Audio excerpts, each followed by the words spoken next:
Obrigado, pastor Diego. Ô, chefe, obrigado, hein? Bom dia, igreja. Que bom poder repartir a palavra de Deus com vocês. Abram a Bíblia, Apocalipse capítulo 12.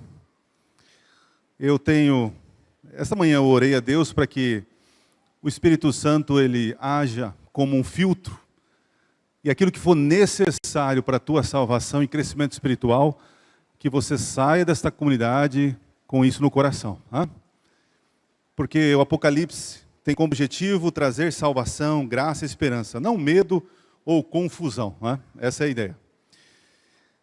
Eu vou explicar para vocês o que eu vou fazer aqui. Eu vou ler todo o capítulo 12 do Apocalipse, porque se eu falar alguma coisa que você não entender nada, pelo menos o capítulo da Bíblia você leu na igreja. Isso é uma bênção. Hein? Então eu vou ler e depois eu vou fazendo as considerações com vocês. Ok? Então vamos lá. Apocalipse capítulo 12, a partir do verso 1, na minha versão, diz o seguinte: Viu-se grande sinal no céu, uma mulher vestida do sol, com a lua debaixo dos pés e uma coroa de 12 estrelas na cabeça. A mulher estava grávida e gritava com dores de parto, sofrendo tormento para dar à luz. Viu-se também outro sinal no céu, e eis um dragão grande e vermelho, com 7 cabeças e 10 chifres, e das cabeças 7 diademas. Verso 4. A sua cauda arrastou a terça parte das estrelas do céu, as quais lançou para a terra. E o dragão se deteve diante da mulher, que estava para dar à luz, a fim de devorar o filho dela quando nascesse. Ela deu luz a uma menina linda de cabelos cacheados loiras. Não? Então vocês estão prestando atenção. Que bom. Verso 5. Ela deu à luz a um filho homem, que há de governar todas as nações com cetro de ferro. E o filho da mulher foi arrebatado para junto de Deus e do seu trono. A mulher, porém, fugiu para o deserto, onde Deus lhe havia preparado um lugar para que nele a sustém durante 1260 dias. Então estourou a guerra no céu. Miguel e os seus anjos lutaram contra o dragão. Também o dragão e os seus anjos lutaram, mas não conseguiram sair vitoriosos, e não havia mais lugar para eles no céu. E foi expulso o grande dragão, a antiga serpente, que se chama Diabo e Satanás, o sedutor de todo mundo. Ele foi atirado para a terra, e com ele os seus anjos.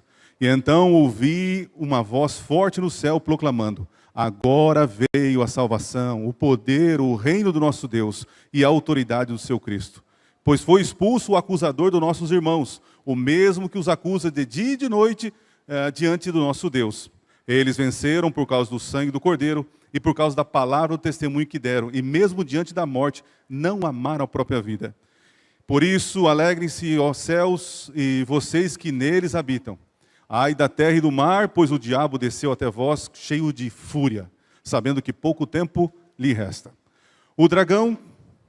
Quando o dragão viu que tinha sido atirado para a terra, perseguiu a mulher, que tinha dado à luz a um filho homem.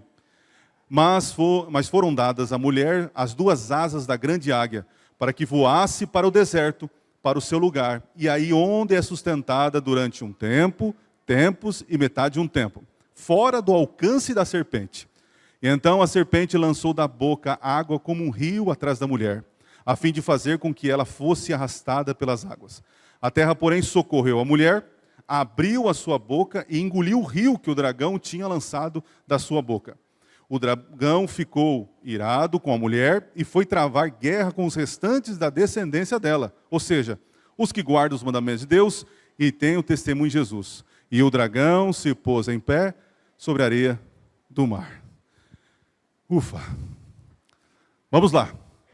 Eu quero agora contextualizar e tentar criar imagem na cabeça de vocês, certo? Entenda uma coisa, o livro do Apocalipse é uma literatura diferente daquilo que nós estamos acostumados. Eu falei ontem que essa literatura possui vários estilos, mas o estilo singular dele é que você pode ler de maneira linear, mas a compreensão não é de maneira linear, porque existem blocos dentro do livro. E é mais ou menos assim: do capítulo 1 até o capítulo 3, avança até o fim dos tempos. Depois nós temos uma pausa, que é o capítulo 4 e 5, que é a entronização de Jesus Cristo no céu. Depois Jesus toma o livro da mão de Deus, selado com 22 selos, 7 selos, tá? 7 selos. Então nós temos o início da pregação do Evangelho, que vai até o tempo do fim e avança um pouco. Depois toma novamente, que vem as 7 trombetas, que é do período de Jesus até a volta de Jesus. Então nós temos esses ciclos que vão e voltam. E o centro do livro, que é o mais importante, não porque eu quero que seja, mas porque a literatura assim entende e constrói, que o miolo do livro é o mais importante, é o clímax. Para nós, quando nós lemos um livro, nós ocidentais entendemos que existe a introdução, o desenvolvimento dos argumentos, a narrativa histórica, e depois o clímax e termina o livro. No Apocalipse, nesse estilo, o centro é o clímax. Então, o que eu li para vocês hoje, agora, o capítulo 12, é o miolo, faz parte do centro do livro. É daí que os adventistas tiram o conceito do o grande conflito. Ok? Então, a compreensão do livro é através dessa revelação, aí volta, avança, é essa a ideia do livro. Muito bem. Com esse pensamento, eu queria agora tentar encontrar no tempo, o tempo em que este capítulo se encontra. Outra consideração. Deixa eu colocar a imagem aqui. Minha esposa falou assim, amor, coloca a imagem, tá? Às vezes, eu exagero com... Tá ligado o negócio? Tá? Não, tá. Vamos lá. Que beleza, aqui, ó. Ok. Esse material eu vou deixar para vocês baixarem depois aí, aqui na igreja, ok? Vamos lá. Os símbolos do Apocalipse, eles são símbolos. A palavra aqui é semairo, né? É símbolo. O símbolo não é a realidade, mas o símbolo aponta para uma realidade. No próprio início do capítulo, nós temos uma ordem para João, que tudo aquilo que ele vê e ouvir, ele tem que fazer o quê? Escrever. Então, João não inventa os símbolos. João não tem criatividade ou liberdade para criar o que ele viu, ou descrever aquilo que ele viu. Se ele viu uma mulher vestida do sol, pisando na lua com 12 estrelas, é isso que ele vai escrever. Entende isso? Isso já está no comecinho do livro e é um princípio de interpretação para o livro. João não inventa os símbolos. João vê a mulher e ele escreve. Então, isto aqui é um símbolo que aponta para uma realidade. Estão comigo? Ok. E como que nós interpretamos os símbolos? Nós usamos o próprio livro, o próprio Novo Testamento, a própria Bíblia, e também o contexto cultural e histórico do período do autor, do escritor. Entende isso? E Deus, por que se revela por símbolos, por várias situações? Uma, porque o ser humano não tem capacidade cognitiva de entender o futuro, o eterno e o divino. E por não entender, não compreender coisas que estão fora da sua compreensão, Deus, então, ele condensa uma mensagem através de símbolos ou figuras que no tempo do escritor, aquilo é conhecível, aquilo é compreensível. Vou dar um exemplo rápido para vocês. Nabucodonosor teve um sonho, não teve? Lembra? Nabucodonosor? Ele sonhou com o quê? Uma estátua. E ele sonha com uma estátua e depois vem lá Daniel e vai dar o sonho e a revelação, certo? A estátua era dividida por metais, lembram? Cada metal representava uma nação que iam surgir durante a história, certo? Muito bem. No capítulo 7 de Daniel, quem é que tem a visão ou o sonho? Quem é? Daniel. Daniel sonha com o quê? 4 animais. Só que esses animais eram símbolos do quê? Que nações que surgiriam na história. Pega a ideia. Símbolos diferentes. Estátua, animais. Significados iguais. Por quê? Porque Nabucodonosor é um pagão, um caldeu, conquistador, imperador. Quando ele olha para nações, ele não vê animais. Ele vê o quê? Estátua, busto. Por isso que no capítulo 3 ele fica revoltado que o seu império ia cair, e ele faz uma imagem, a sua imagem, lembra? Porque ele diz, não, meu reino será eterno. Daniel, que é um hebreu, quando olha para as nações, não vê estátua, vê o quê? Animais. E nós, ocidentais, herdamos essa cultura, posso dizer assim, judaica. Porque quando nós vemos animais, lembra um pouquinho, né? Por exemplo, quando você pensa em águia, pensa no quê? Estados Unidos. Urso. Rússia, muito bem. E o Brasil, que animal que é? Já foi tamanduá, periquito, papagaio, avestruz, não sei. Não, você vê como que é. O Brasil é eclético, né? Mas vocês pegaram a ideia, né? Pegaram a ideia. Então entenda, João recebe a revelação. Então João, quando viu a mulher, não era algo diferente daquilo que ele conhecia. Porque Deus, ele revela a partir do conhecido para gerar entendimento do desconhecido. Certo? Outro porquê Deus revela através de símbolos. Uma imagem fala mais do que 1000 palavras. João está cativo na ilha de Patmos. Ele não tem tanto material para escrever. Entende? Então uma imagem fala mais do que 1000 palavras, pode dizer assim. Outra situação. O Império Romano está matando cristãos. A comunicação entre os cristãos era quase impossível. Como se comunicar, como falar, enfim. Então os símbolos protegeram a mensagem, era uma forma de proteger. Entende? Então quando as cartas foram despachadas, ou a carta do Apocalipse foi despachada de Patmos para o continente, nós temos ali uma proteção através dos símbolos. Imagine só um guarda pegando as cartas. Fala, como assim, João? Você vai mandar isso aqui para o litoral? Não, aqui tem um plano de guerra, de revolta, rebeldia. Deixa eu dar uma olhada nesse negócio. Uma mulher vestida do sol, com 12 estrelas na cabeça, pé na lua. Uma besta que sobe do mar. Fala, esse velho está louco, pai. Mas manda isso aí, é coisa de velho. Não. E de maneira surpreendente, milagrosa, os símbolos preservaram a verdade até o tempo do fim, até você. Percebe? Ok? Vamos mergulhar no texto agora, com toda essa introdução.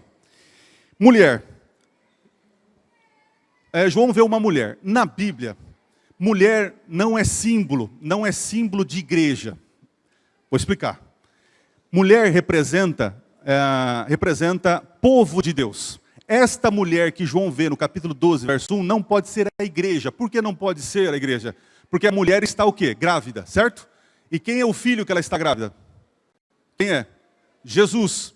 A igreja veio pós-Jesus ou antes de Jesus? Pós. Então, quem é que pariu, trouxe o Messias a esse mundo? Quem foi? Israel. E sabe por quê? Porque tem 12 estrelas na cabeça.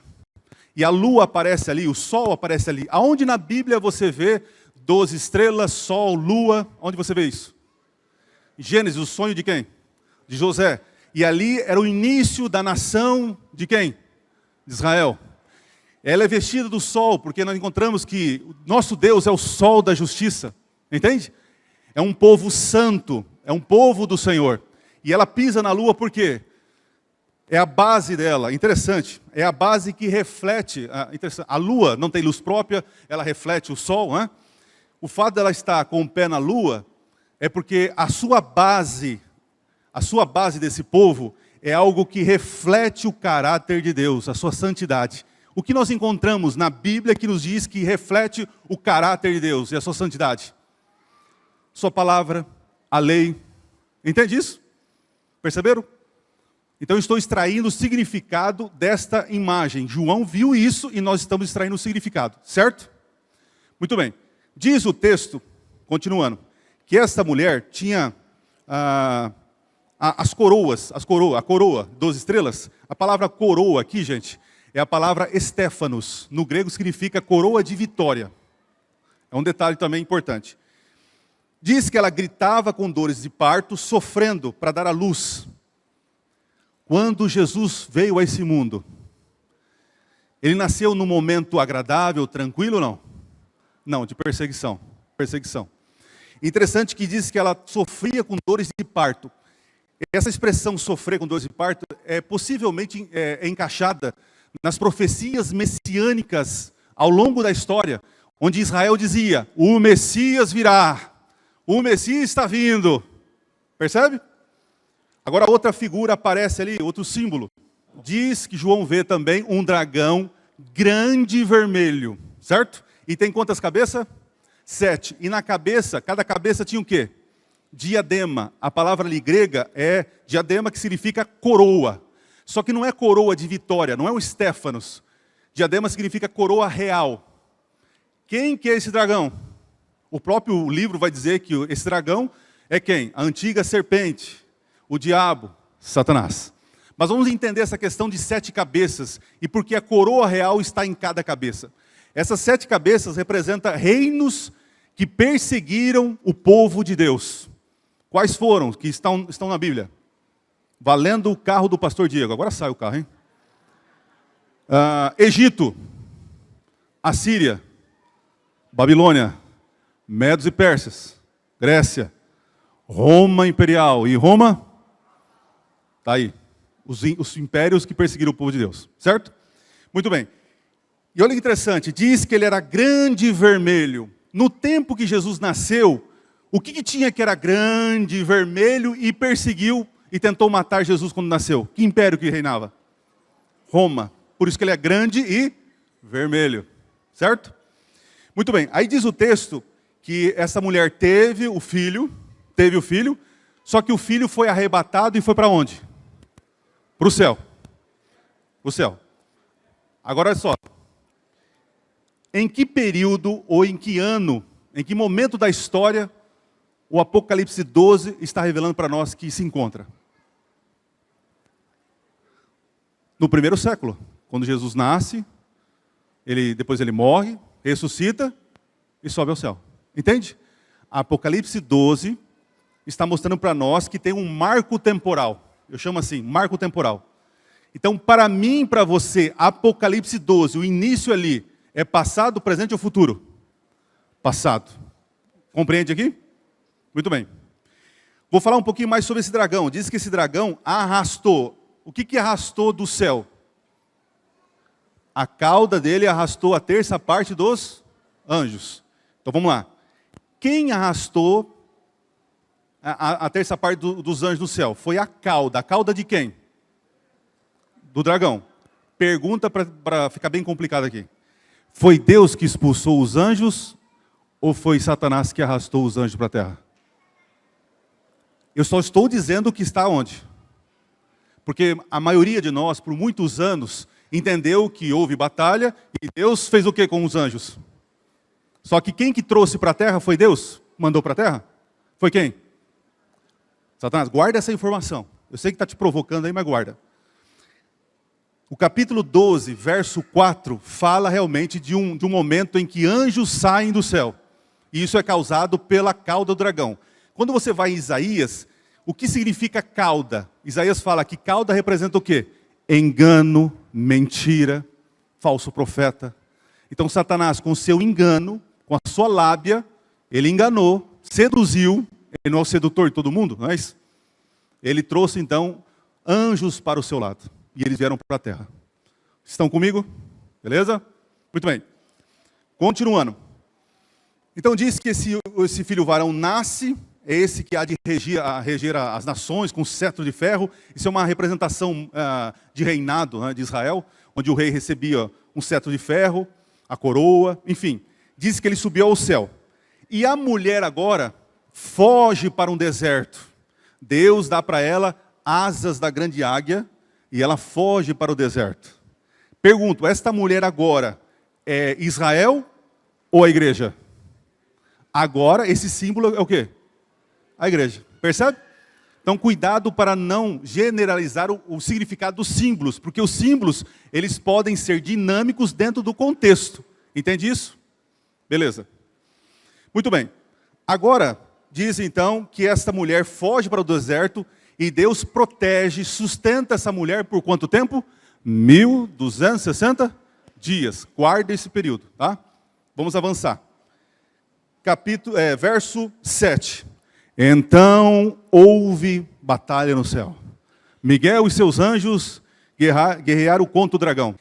Aí vem a perguntinha. Quando houve esta batalha? Nós, adventistas, por muito tempo, entendemos que essa batalha tinha acontecido lá no começo de tudo. Só que analisando o texto, nós conseguimos encontrar evidências que esta batalha aqui do verso 7 não é a batalha anterior lá no começo do mundo, quando Satanás faz a rebelião lá no céu, enfim. Nós temos evidências que esta batalha aqui acontece em um momento específico. O capítulo 12, nós estamos vendo que tem um marco temporal. Qual é o marco temporal? Que ano? Primeiro século. Quando Cristo, ele morre, ressuscita e sobe ao céu. E quando ele chega no céu, o que acontece com Cristo? Ele recebe toda a autoridade me foi dada no céu e na terra, não é assim? E só que nesse momento, há um grupo que sobe ao céu também. Porque entenderam que tinham vencido o Filho de Deus. Só que Deus aceita o sacrifício de Cristo e não aceita dar autoridade para esse invasor, para esse acusador. De quem eu estou falando? Satanás. Então, nesse momento, quando Cristo é entronizado, Satanás, ele perde agora. E diz o texto, verso 8. Mas não conseguiram sair vitoriosos. E não havia mais lugar para eles aonde? Se não havia mais lugar para eles no céu, antes havia o lugar para eles? Entenderam aqui? Nesse momento, após a batalha, não havia mais lugar para eles no céu. Se não havia agora, antes o quê? Havia. Sabe quem era o representante dessa terra antes da cruz do Calvário, antes da entronização de Cristo? Sabe quem representava o ser humano diante do Senhor? O acusador, Satanás. Mas louvado seja Jesus Cristo, pela sua vitória, pela ressurreição, pela entronização, porque nós hoje temos um representante que sabe o que é padecer, que sabe o que é passar necessidade. Nós temos Jesus Cristo, o Deus homem, que conhece as tuas dores. E o acusador, que nos acusava de dia e de noite, foi expulso do céu. Por isso que quando você lê Jó, você encontra alguém chegando no céu para uma reunião e acusa Jó de ser pecador, ou de ter privilégios, enfim. Naquele período, Satanás ele era um representante porque ele tirou do homem o privilégio ou a autoridade de cuidar da terra. Quando o homem caiu em pecado, é como se a terra agora fosse confiada nas mãos de Satanás. O que eu estou dizendo para vocês? Que após a cruz do Calvário, Satanás foi expulso pela mão poderosa de Miguel. E quem é Miguel? Quem é Miguel? Interessante que a própria palavra, o nome Miguel é Micael, que significa quem é o Senhor, quem é como Deus. E é uma retórica própria, porque não existe ninguém como Deus, senão o próprio Deus. E ele é o arcanjo, o que está acima dos anjos. Aqui muitos acreditam e consideram a gente por seita ou hereges, porque a gente acredita que Miguel é Jesus. E segundo a compreensão deles, Miguel é um anjo, um arcanjo. Então Jesus é uma criatura. Não. O arcanjo Miguel não é criatura. Arcanjo é uma posição. Miguel é uma identidade. É mais ou menos assim. Jesus, quando cria os seus seres, qual foi a primeira criação que Deus fez no mundo? Qual foi a primeira criação? Os anjos. Os anjos. Deus, que é um ser todo-poderoso, o Criador, ele consegue ter comunicação perfeita com as suas criaturas, sim ou não? Ele pode fazer, mas a criatura que é inferior, consegue entender Deus, sim ou não? Não. Então, a figura maravilhosa de Jesus Cristo, ele se esvazia. E de alguma maneira, ele agora vive com os anjos, mas não é um anjo. Mas agora os anjos conseguem compreender quem é Deus. Ele é o líder do exército dos anjos. E aqui que nós entendemos que há um momento de inveja, em que Lúcifer começa a entender, peraí, ele é um anjo, como assim ele é Deus? Mas eu sou belo, formoso, ele é filho de Deus? E aí onde começa a treta toda, mas isso é para um outro momento. Eu estou tentando mostrar para vocês um momento de graça aqui. Qual que é? Diz então que Deus, é que Miguel batalhou com o dragão. Se Miguel é Deus, como nós acreditamos, que é Jesus Cristo, pergunto para vocês, Deus batalha com alguém, sim ou não? Não tem batalha. Se Deus, que é Deus, for pensar em batalhar, acabou a batalha. Não tem como um elefante lutar com uma formiguinha. Para ter uma batalha, precisa seres com os mesmos a mesma força.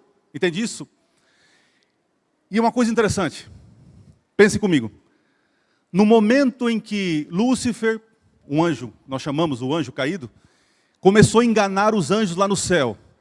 Deus viu aquela revolta toda. Deus poderia ter matado Lúcifer naquele momento, resolvido o problema, sim ou não? Sim, Deus pode qualquer coisa, mas não o fez. Por quê? Porque Deus sabia, sabe tudo, que se ele fizesse isso, haveria dúvidas sobre a sua justiça, sim ou não? Sim. Então Deus faz vista grossa, posso dizer assim, e deixa estender o problema, para que as coisas sejam esclarecidas, sim ou não? Então vem todo o processo da redenção. Jesus vem a esse mundo, vive e tal, beleza. Agora, nesse momento, quando há essa rebelião, que Satanás perde a autoridade na terra, Deus poderia ter destruído Satanás ali, sim ou não? Por que não fez? Porque ainda não estava esclarecido a história da redenção. Então Deus não pode lutar como Deus. Por isso que Jesus Cristo, por uma ação de graça, se esvazia e luta como um anjo. Porque se Deus lutar como Deus, não há batalha. Estão entendendo meu raciocínio aqui? É como um lutador de MMA lutando com uma pessoa que não tem as pernas, um cadeirante. O lutador então corta as pernas para poder ter uma batalha justa. Olha como nosso Deus é justo. Então nesse momento, o chefe dos anjos, o arcanjo Miguel, Jesus Cristo, expulsa o dragão do céu. Porque o texto diz, foi atirado para a terra. E diabo, vem do grego diabolos, que é literalmente atirado. E por que eu sei que é nesse momento? Porque o texto diz, verso 10. Então ouvi uma voz forte no céu proclamando, agora veio a salvação, o poder, o reino do nosso Deus e a autoridade do seu Cristo, pois foi expulso o acusador dos nossos irmãos, o mesmo que os acusa de dia e de noite diante do nosso Deus. Não existe mais acusador diante de Deus. Ninguém tem autonomia e autoridade para acusar irmão e ninguém diante de Deus. Não queira você fazer o papel do acusador. Estão entendendo o que eu estou falando? Se você tem problemas com pecados e pecados dos irmãos, ore, oriente, mas não faça o papel que nem existe mais. Satanás ele foi expulso. Agora diz o finalzinho do verso 12. Ai da terra e do mar, pois o diabo, o atirado não, o diabo, desceu até vocês, cheio do quê? Fúria, sabendo que pouco tempo? Há muitos anos, quando eu tinha por volta dos meus 13 anos, 14, foi quando eu conhecia a mensagem adventista. Né? Eu lembro de assistir programas evangélicos, eu assistia de domingo, passava muito de manhã. E eu lembro que tinha um pregador, que é muito conhecido, e inclusive aqui eu não vou dizer o nome, tá? Por questão de ética. Mas começa com R e termina com Soares. Só para, eu não vou, é assim, questão de ética. E ele disse uma vez, eu vi com esses próprios olhos que a terra não há de comer, tá? Que é humanamente impossível compreender Apocalipse 12. Pergunto para vocês, ele estava equivocado, sim ou não? Sim. Humanamente é impossível. Mas pelo dom de profecia que é manifestado na nossa igreja nesse momento, é possível você compreender. Amém? O dom de profecia ainda está em nosso meio. Deus tem falado ao seu povo, porque o povo de Deus não é surdo. Alguns se fazem de surdo, mas o povo sincero está ouvindo a voz do Espírito. Agora, Satanás tem outra prioridade. Se eu fosse dar um nome a esse capítulo, eu colocaria as prioridades de Satanás. Primeiro foi o filho. Quis devorar, destruir Jesus Cristo, não conseguiu. Depois ele vai atrás da mulher. E depois vocês vão ver que ele vai atrás dos filhos da mulher. Vamos lá, já estou subindo no monte e já vou descer com tudo com vocês, ok? Diz o seguinte, ó, verso 13. Quando o dragão viu que tinha sido atirado para a terra, perseguiu a mulher que tinha dado à luz ao filho do homem, ao filho homem. Mas foram dadas à mulher as duas asas da grande águia. Essas asas da grande águia você vai encontrar lá em Deuteronômio, quando Moisés está dizendo que Deus, quando tirou o povo de Israel, o seu povo do Egito, conduziu o seu povo com asas da grande águia para onde? Para o deserto. Então, da mesma forma em que Deus cuidou de Israel naquele período, no meio do deserto, João está sendo revelado para ele que a igreja, Deus também faria a mesma coisa. Deus não abandona o seu povo. Percebe isso? E diz que Deus protege por um tempo, tempos e metade de um tempo. 1260 dias equivale a 42 meses. 42 meses equivale a 3 anos e meio. 3 anos e meio equivale a um tempo, tempos e metade de um tempo. Esses períodos todos, nós entendemos que é um único período, dito de maneiras diferentes. Em profecia, nós usamos o micro e aplicamos ao macro. Então, um dia em profecia equivale a quanto tempo? 1 ano. Isso está em Ezequiel e isso também está em Números, não estou enganado. Então, 1260 dias equivale a 1260 anos. Nós, adventistas, identificamos esse período de proteção de Deus, em que Satanás agora vai tentar destruir a igreja. Esse período nós entendemos que é do ano 538 ao ano 1798. E são datas marcantes, com propósito ali. 1798, onde termina esse momento, é um momento que surge ali, começa a estar em alta ali a Revolução Francesa. E o general Berthier, a mando de Napoleão, invade Roma e faz o que naquele ano? Tira os poderes políticos da igreja de Roma. E o Papa é preso, e a igreja agora se reduz apenas a um sistema religioso sem poder político. Interessante que os mesmos franceses que tiraram o poder político da igreja, que tinham se unido em 538, foram os francos, que futuramente seriam os franceses. Os francos, eles deram autoridade ao bispo de Roma, e o bispo de Roma agora tinha autoridade sobre todo o antigo mundo ali, para poder colocar reis e tirar reis. Foi um período de perseguição contra os fiéis, o povo de Deus, os que guardavam os mandamentos de Deus e tinham fé em Jesus Cristo. Então nós entendemos que esse período é um período de proteção, ok? Muito bem, só para vocês entenderem esse período. Aí diz o seguinte, que nesse inteirinho aqui, Satanás tentou perseguir, mas não conseguiu, porque diz o texto que a igreja fugiu e ficou fora da vista de quem? Da serpente. Satanás não conseguiu matar e destruir a igreja, porque não conseguia alcançar. Mas diz o texto, verso 15, então a serpente lançou da boca água como um rio atrás da mulher, a fim de fazer com que ela fosse arrastada pelas águas. A terra, porém, socorreu a mulher, abriu a sua boca e engoliu o rio que o dragão tinha lançado da sua boca. Então diz o seguinte, que o dragão não conseguia pegar a mulher, os fiéis, nesse período, Deus estava protegendo, e ele tem uma tentativa, ele pega, arroja águas. Em profecia, você vai encontrar a Bíblia dando o significado do símbolo para águas, que representa o quê? Povos, multidões, nações, pessoas.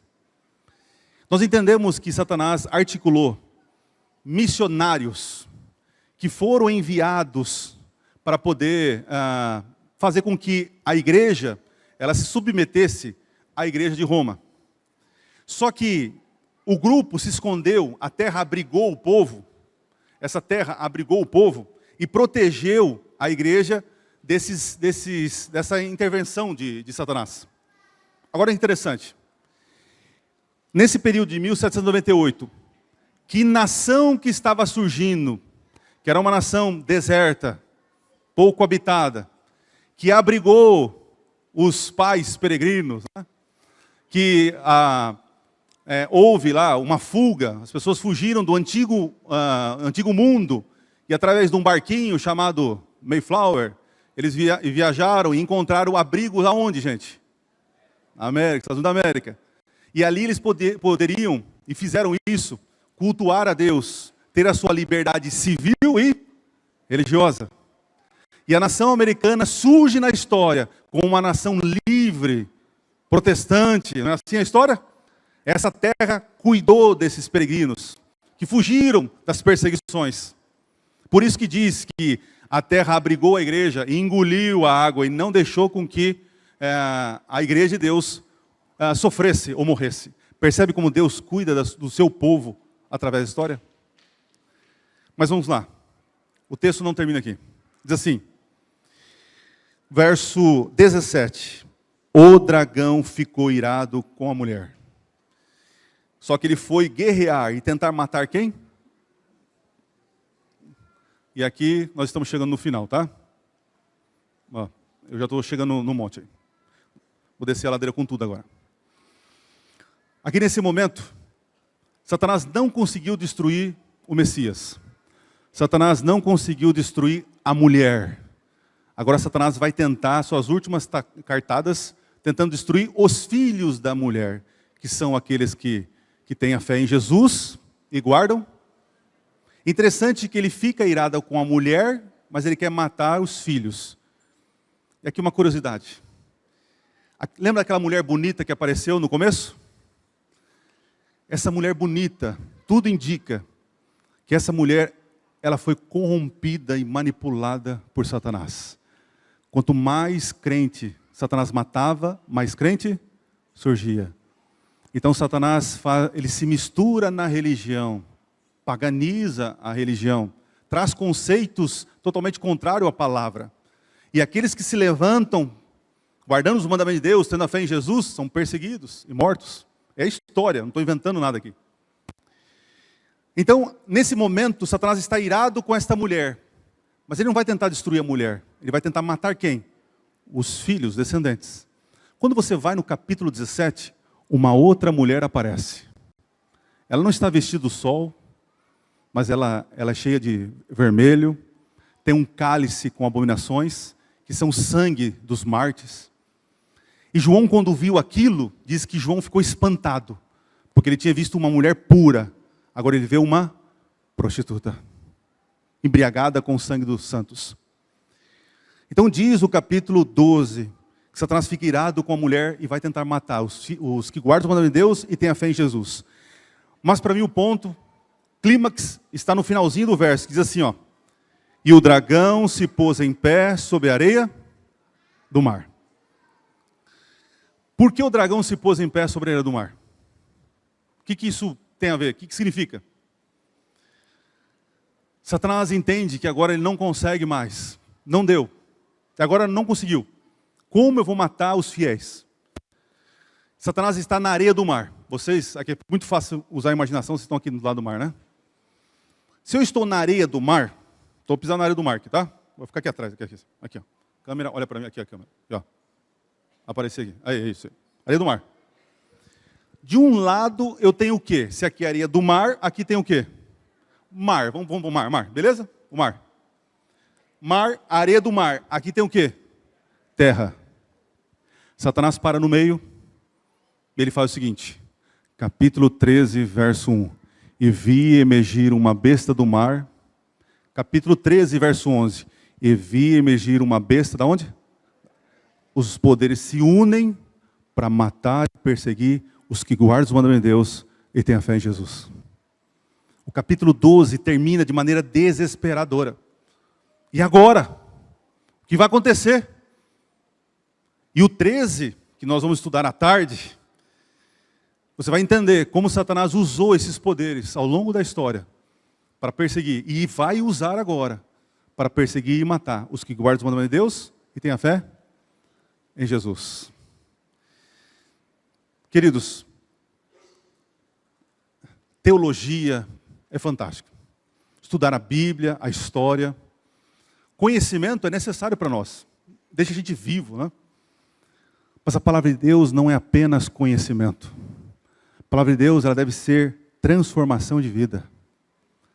Quando eu estudo o Apocalipse, eu vejo todos esses acontecimentos, perseguições, tragédias, Mas uma coisa que tem que ficar clara na nossa mente é o cuidado de Deus com o seu povo. Quando tudo parece que está para cair, para terminar, entenda, Deus já sabe o fim desde o... Tem pessoas que não gostam de assistir filmes, né, filmes, porque não gostam de ficar assim, naquela tensão, o que vai acontecer, o que vai acontecer? Tem um amigo meu que, muitas vezes, quando vai assistir um filme assim, ele assiste o fim para depois voltar para assistir o começo. Eu nunca vi esse negócio, mas é assim. É o Ed, você está assistindo aqui, Ed, o pastor Ed. Eu falei, não, olha, está batendo, o mocinho está apanhando. Eu falei, esse mocinho vai perder. Mas olha que interessante. Quando eu olho o capítulo 12, me parece que o povo de Deus está sendo violentado, perseguido, destruído.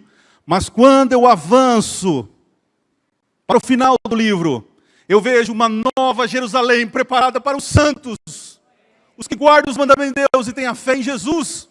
Não são salvos porque guardam mandamentos, mas porque seguem o Cordeiro aonde quer que ele vá. Pode cair o mundo, podem proibir isso, podem boicotar a nossa fé, podem nos chamar de seita e hereges. Mas o que importa para nós é seguir a palavra de Deus. Porque a eternidade está preparada para esses que não amaram a própria vida, mas deram a vida pela causa. Talvez eu esteja falando para alguém aqui que não compreendeu muita coisa que eu disse. Mas eu quero dizer para você que Deus tem preparado o melhor, mas o melhor deste universo para você. Se você está vivendo uma vida tranquila, talvez, entenda que isso aqui é lavagem comparado ao que Cristo tem para você. E para você que está vivendo no meio da lavagem, Deus tem algo extraordinário para você. Mas você precisa se posicionar ao lado daqueles que têm a fé em Jesus e guardam os mandamentos de Deus. Deus não vai te desamparar. Pelo contrário, Deus cuidou do seu povo e vai cuidar de você. Muito em breve, Cristo voltará. E eu poderei ver pessoas que descansaram no Senhor, descansaram na fé. Eu poderei rever meus filhos que morreram. Poderia abraçar a Maria Clara, o Ian, porque eu sei o que é enterrar um filho. Eu sei o que é perder 9 filhos, eu sei. Eu sei o que é participar de um funeral de um filho. Eu sei o que é no funeral de uma avó. Eu sei o que é se sentir abandonado. Mas quando eu olho para a revelação de Jesus Cristo, eu entendo que o melhor está para acontecer. Fiquem firmes na fé. Jesus em breve voltará. Eu quero que você saia daqui confiante. Deus está cuidando de você. Se posicione, custe o que custar. Deus está cuidando de você. Feche os olhinhos, vamos orar. Maravilhoso Deus. Nós não sabemos realmente o que é felicidade, Pai. Um mundo em trevas, confusão, bagunça, injustiça. Mas em meio a tanto caos, o Senhor está cuidando de nós, Pai. E cuidará. E naquele grande dia teremos realmente a sensação, o sentimento de uma verdadeira alegria e felicidade. Enquanto isso não acontece, protege cada um aqui, Pai. Fortalece as convicções tomadas. Também nos ajuda, Pai, a tomar decisões corretas ao lado do Senhor, custe o que custar. Tem muitos aqui no vale da indecisão, naquele momento de passo da fé. O Senhor pode, o Senhor tem todas as condições de se revelar para essa pessoa, para que ela tenha confiança na Tua mão poderosa. Então assim o faça em nome de Jesus, Pai. Que todos sejam tocados e compreendam que muito em breve tudo vai terminar e vai começar agora um novo momento de paz e alegria.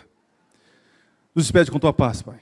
Cuide de cada um aqui, perdoe as nossas falhas. E eu lhe peço, como sempre tenho lhe pedido, Pai, que a graça de Jesus, o amor de Deus o Pai e a consolação do Espírito Santo esteja sobre todos nós. E a igreja diga: Deus abençoe vocês, vão na paz do Senhor.